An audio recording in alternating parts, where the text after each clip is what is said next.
प्यारे विद्यार्थियों, नमस्ते। जैसा कि मैंने पूर्व में आपको रीतिकाल की सामान्य विशेषताओं के उपरांत पाठ्यपुस्तक को पढ़ाने का कहा था, आशा है कि आप लोग पाठ्यपुस्तक जो रीति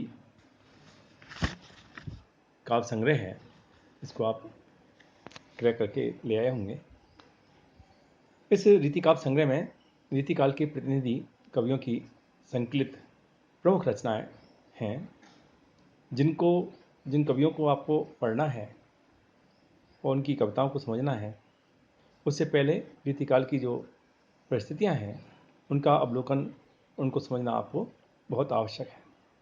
मैंने रीतिकाल की विशेषताओं के संदर्भ में रीतिकाल की अन्य अन्य प्रवृत्तियों को संक्षिप्त रूप में आपको वर्णन किया था। यह जो पुस्तक रीतिकाव्य संग्रह है, इसमें भी प्राकथन के रूप में हिंदी के रीतिकाल का संक्षिप्त इतिहास लिखा गया है, जिसे आप अध्ययन अवलोकन कर लें। तदुपरांत जो प्रमुख और प्रतिनिधि जो कवि हैं, जिनमें प्रथम कवि हैं केशव दास, उसके पदों का रसपान आज उनकी व्याख्या हम आज करेंगे। उससे पहले केशव के व्यक्तित्व कृतित्व, जो कि पुस्तक के अंदर भी दिया गया है, उसको पढ़ना भी नितांत जरूरी है, क्योंकि किसी भी कवि के कृतित्व और व्यक्तित्व का परिचय किए बिना उसके पदों को वास्तविक रूप से समझना दुष्कर हो जाता है। इसलिए उनका जीवन क्रम, उस काल की उसकी परिस्थितियाँ, उसका अर्थबोध, उसकी सांस्कृतिक स्थितियाँ, इन सभी का ज्ञान हमें प्रारंभ में हो जाना चाहिए, तभी हम उसके पदों के साथ पूर्ण न्याय कर पाते हैं। तो मैं आज सबसे पहले रीतिकाव्य संग्रह के प्रथम कवि आचार्य केशव का उसका जो कृतित्व है, उसका जो व्यक्तित्व है, उसके बारे में आपको जानकारी दे देता हूँ। उनका जन्म संमत 1618 ईस्वी में हुआ था और देहावसान संमत 1680 में हुआ था।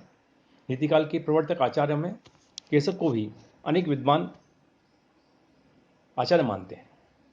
इसका कारण उनका आचार्य और महाकवि का समर्थ रूप है। केशवदास के पूर्वजों का मूल निवास स्थान ब्रज और राजस्थान के देहाती क्षेत्र डीग के आसपास कुमेर गांव को माना गया है। केशव के पूर्वज गोपाचल में राजाश्रित रहे थे। इनके पूर्वजों को राजा रुद्र प्रताप और ओरछा नरेशों ने आश्रय प्रदान दिया था। इनके पूर्वज संस्कृत साहित्य के प्रकांड पंडित थे। इसका उल्लेख स्वयं केशवदास ने अपनी कविप्रिया नामक ग्रंथ में किया है कि भाषा बोली न जानहीं जिनके कुल के दास, और भाषा कभी भो मंदवती ते ही कुल केशवदास। केशवदास का जन्म भारद्वाज गोत्रीय स्नाड्य विप्र वंश में हुआ था। इन्हें वेदांतवादी मिस्र भी कहा जाता था। वर्तमान मध्य प्रदेशांतर्गत ओरछावासी विप्र कुल में इनका जन्म होते ही अत्यंत प्रसन्नता व्यक्त की गई। आज भी यहाँ के व्यासपुर मोहल्ले में उनके घर के भग्नावशेष प्राप्त होते हैं। केशवदास ने विधिपूर्वक अपने गृहस्थ जीवन का निर्वाह किया। पिता पंडित काशीनाथ के प्रति केशव की अगाध श्रद्धा रही थी। मिश्रबंधु विनोद में केशव पुत्रवधू नामक कवित्रियों का उल्लेख भी मिलता है। इससे यह प्रमाणित होता है कि केशव के कुल की नारियां भी विदुषी रही हैं। केशव की शिष्या प्रवीण राय भी नृत्य प्रवीण विदुषी थी। कवि आचार्य केशवदास को महाराजा राम शाह के छोटे भाई इंद्रजीत सिंह से राजाश्रय प्राप्त हुआ था, जो आजीवन बना रहा। अकबर बादशाह से बड़े हुए झगड़े को आचार्य केशव ने ही अपनी चतुरता से निपटा दिया था। इसलिए केशवदास को महाराज इंद्रजीत सिंह का सदा सम्मान प्राप्त था। उनकी आज्ञा का उल्लंघन ओरछा दरबार में कभी नहीं होता था। इंद्रजीत सिंह के पश्चात राजा वीर सिंह देव ओरछा नरेश बने थे। उनके राजकाल में भी केशवदास का सम्मान बना रहा। इन दोनों राजाओं के अतिरिक्त राम शाह, रत्नसेन, अमर सिंह और चंद्रसेन ने भी केशवदास का सदा सम्मान किया। जहाँ तक काव्य के सैद्धांतिक पक्ष का संबंध है, केशवदास अलंकारवादी थे। इन्होंने आचार्य भामे, दंडी, उद्भट, आदि अलंकार संप्रदाय के प्रधान प्रतिपादकों की परंपरा का ही अनुसरण किया है और आधार ग्रंथों के रूप में काव्यादर्श, अलंकार शेखर तथा काव्य कल्प आवृत्ति आदि को ग्रहण किया है। चमत्कार प्रदर्शन की भावना उनमें सर्वोपरि है।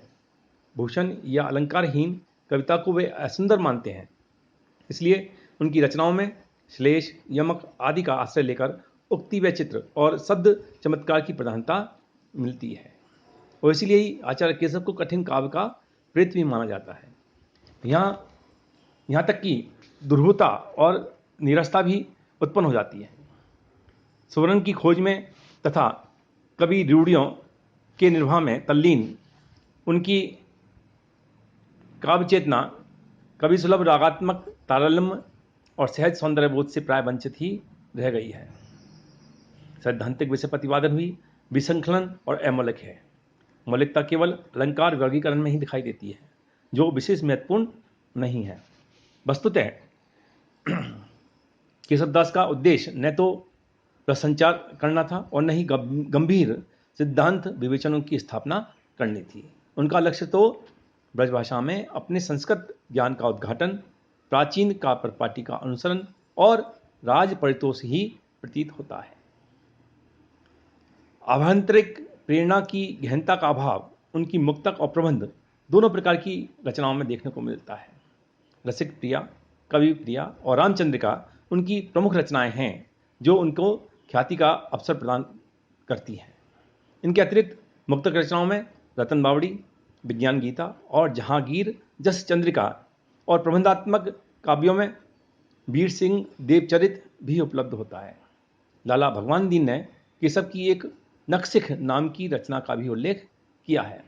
ग्रंथों की विषय वस्तु और वर्णन शैली देखने से ज्ञात होता है कि इन्होंने रीति परंपरा के साथ वीर काव्य की परिपाटी को भी अपनाया है और भक्ति की धारा से भी ये तटस्थ नहीं रहे हैं। विज्ञान गीता संस्कृत ग्रंथ प्रबोध चंद्रोदय की तरह उपदेशात्मक पौराणिक ढंग की रचना है, जिसमें काव्य तत्व दार्शनिकता के वाकजाल में तिरोहित हो गया है। केशवदास ने यद्यपि स्वयं ही राम को अपना इष्ट देव बताया है, फिर भी भक्ति के आवेगपूर्ण आत्मसमर्पण के दर्शन उनकी रामचंद्रिका में नहीं होते। उसकी विशेषता छंद वैविध्य, संवादों, रूढ़िगत वर्णनों और चमत्कारिक उक्तियों की दुर्लभता में निहित है। ब्रजभाषा काव्य को केशव की सबसे बड़ी देन यह है कि इन्होंने काव्य के शास्त्रीय पक्ष को संपूर्णता से ग्रहण करके व्यापक रूप से लक्षण उदाहरणों की परंपरा, जिसका आभास संभवतः कृपाराम आदि आचार्यों ने इनसे पहले ही कर दिया था, का साहसपूर्वक स्थापन और निर्वाह किया है तथा तत्कालीन भाषा काव्य में रीति की प्रवृत्ति के लिए एक विशेष आदरपूर्ण स्थान अर्जित किया। राजस्थानी चित्रकारों ने जिस साहित्यिक ग्रंथों को चित्रित किया है, उसमें कवि प्रिया, रसिक प्रिया विशेष रूप से उल्लेखनीय है। इन रचनाओं को अनेकानेक हस्तप्रतियां सुदूर स्थानों से उपलब्ध हुई हैं, जिससे केशव को लोक प्रसिद्धि और इन रचनाओं को व्यापक प्रचार प्रसार निश्चित रूप से प्रमाणित होता है। डॉक्टर जगदीश चंद्र गुप्त का मत है कि रीतिकाल के मान्य विद्वानों द्वारा यह बात बार बार दोहराई गई है कि जिन संस्कृत काव्यों का आधार केशव ने लिया था और जो काव्य सिद्धांत उन्होंने अपनाया, उसका अनुसरण परवर्ती रीति कवियों द्वारा नहीं हुआ है। अतएव केशव के स्थान पर चिंतामणि को रीति परंपरा के प्रवर्तन का श्रेय मिलना चाहिए, परंतु चिंतामणि का व्यक्तित्व केशव की अपेक्षा बहुत कम प्रभावशाली था। यह दूसरी बात है कि अन्य कवियों ने भी उन्हीं ग्रंथों को आधार बनाया जिनको चिंतामणि ने स्वीकार किया था। रीति काव्य के प्रति एक विशिष्ट मानसिक वातावरण के निर्माण में केशव का स्थान चिंतामणि की अपेक्षा कहीं अधिक ऊंचा है। केशवदास आचार्य और कवि दोनों ही रूपों में अपने और अपने बाद के युग के लिए एक प्रेरक शक्ति रहे हैं, भले ही स्वतंत्र रूप से उनका महत्व इतना अधिक नहीं हो। इस तरह ये आपके केशव का जो व्यक्तित्व और जो सामूहिक कृतित्व है, उसकी चर्चा करने के उपरांत हम उनकी जो पाठ्यपुस्तकों के संकलित प्रमुख पद हैं, उनका विवेचन और उनकी व्याख्या अगले वीडियो में करेंगे। धन्यवाद।